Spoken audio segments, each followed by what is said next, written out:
செய்ய வேண்டியவை. கடன் நீங்க வேண்டுமென்றால், முதல்ல நம்ம வீட்ல இந்த தவறெல்லாம் நடக்காம பார்த்துக்கணும். வீட்ல ஓட்டட பிடித்து, சிலந்தி கூடு கட்டி இருக்கவே கூடாது. அதையெல்லாம் உடனே சுத்தம் பண்ணிடுங்க. அழுக்கு படிஞ்ச வீட்ல நிச்சயமா கடன் சுமை அதிகரிக்கும். ஆக, வீட்ட சுத்தம் செய்றதுல கவனத்த செலுத்துங்க. வீட்ல பண பிரச்சனை பாதி குறைஞ்சிரும். இத முக்கியமா நினைவுல வச்சுக்கோங்க.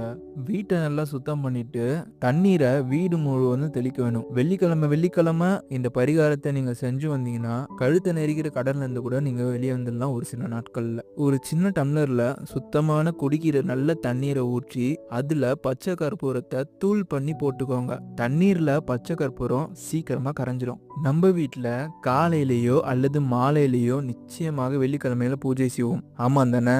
அந்த பூஜையில இந்த டம்ளர் தண்ணீரை வச்சு முடிஞ்சா அதுல 2 துளசி இலைய போட்டுக்கோங்க. வெள்ளிக்கிழமை பூஜைய மகாலட்சுமியை நினைச்சு மனதார செய்யுங்க. கடன் சுமை குறையணும்னு